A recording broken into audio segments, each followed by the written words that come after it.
My experience with DCFS has been an interesting one. I was first introduced to it not sensibly in terms of my mind, but rather at A Street. And through my experience with them, I was put into the system. I was put into the system because my father and my mother were declared fit to take care of me. And my mother was on drugs, she was in and out of jail, and same with my father. And growing up, it was just going from home to home, it wasn't right for me. And so DCFS saw it was necessary for me to take myself out the situation and recognize for me to have a better life. And so from there, I was placed in the system, and for a couple of years, I was going from different places, and I stayed within DCFS. And then from there, I gradually changed. I was placed with my granny. Her name is Hattie Hicks. And from there, she did a lot for me. She developed my personality, she loved me, she cared for me, and she grew my personality. I remember days where we would always go to church from 6 a.m. to late at night. And I want to say through those lessons, that Southern hospitality where she grew up, she instilled in me some foundations that I knew that I would not have achieved if I didn't get to know her through DCFS. And so through my experience with them, I've grown in a lot of different ways. And so as I transformed, I went to school, and it was going ups and downs for me. My granny got sick, and she developed dementia, and I witnessed a couple times where she had strokes, and it was just me and her in the home. I'm on the west side of Chicago, and it was a lot of responsibility on my part to take care of her. When she got sick, I was going into high school, and I received a scholarship to go to Fenwick High School in Oak Park, and I lost that scholarship because of the responsibilities I had at home, but also how I acted. I neglected some of my responsibilities. I started to sell drugs on the streets. I started to skip school. There was days where I remember going to lunch at Fenwick, and then they had us as a responsibility for the financial, for the tuition being paid. We had to take out the garbage, and so I would take out the garbage and I would leave. And I remember so many things happening. And in addition to that, one reason why I went to that side as well was I was introduced to my biological family a little bit more closely.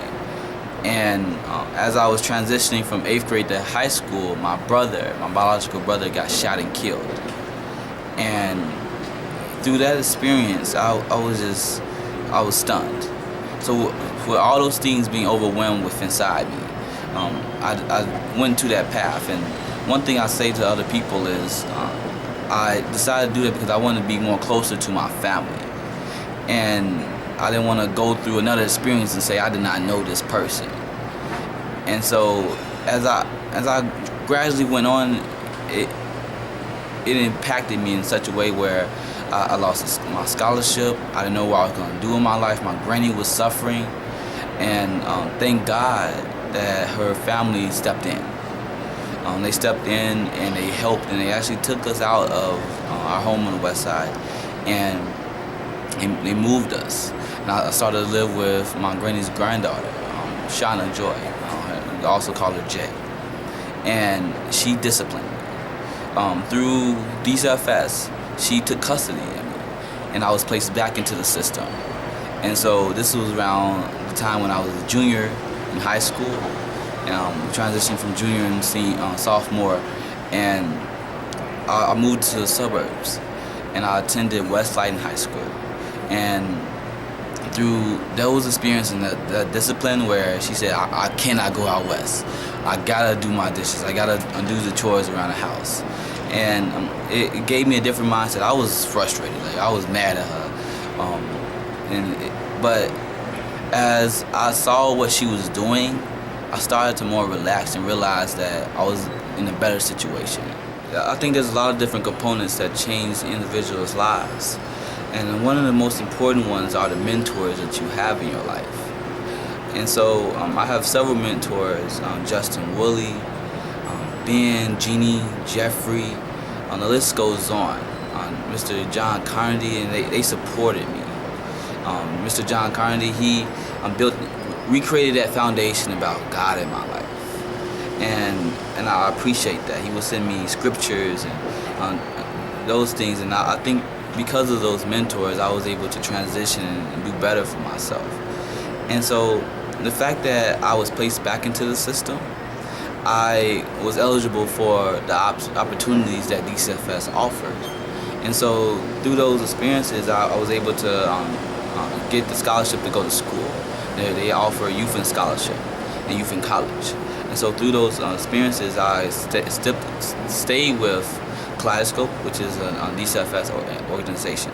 And so through them, they helped me develop, and they had programs, and they had great staff members, and great social workers, and also psychologists, where they talked to me with my problems and allowed me to transition better with my life. And so I was able to utilize those opportunities, and I received a full ride scholarship to attend the current school, University of Illinois Springfield. I am now. I'm currently a junior, and I'm going to earn my teaching certificate, and I'm also going to get my communications degree. And I'm going to change the world in a lot of different ways. And as I transition, I'm going to grow and I'm going to inspire people. And I hope to challenge people to do better things with their lives as well. Are you going to run for public office? To say I'm going to run for public office, I'm not certain. But if that's the best way to create change, then I'm going to do it. But recognizing so many different conflicts, I want to say that our system it needs some better people involved that are really passionate about that change, that listens to the people. But I'm contemplating if I should go the route of become a politician or becoming rich in a sense, and then being a philanthropist and helping out my community. So that's how I look at it. What do you do for fun? Well, I travel. A lot of things I do for fun is traveling. I write poetry. I just enjoy my time with my friends. I like reading and just growing my knowledge. And I think there's spurts with having fun. We have to work hard so we can get to where we want to be in life, and then we have the opportunity to really sit down and enjoy ourselves. If anything, I would definitely tell the youth that's in care, the ones that are receiving support, to allow the people around you to help you. There's a system in place that is there to help mold you. And if you're not receiving the services that you want or the things that you need, speak about it. Closed mouths do not get fed. And so by you taking initiative, because one thing I must say that everybody around you is different. So you're competing against them. So you have to do what you can for yourself so you can become successful. Don't waste your time, because there's only so much other people can do for you. What one experience changed your life for the better? I mean, there's to say there's one experience that changed a person's life. I wouldn't say that. It's rather looking at all those things that combine into one. And if we just step back and reflect on our life, that is a life-changing moment. Just realize that you should be conscious of your decisions and being patient with yourself. Nothing's gonna come right away. Allow it to gradually flow, but take initiative upon it so that you can grow for yourself.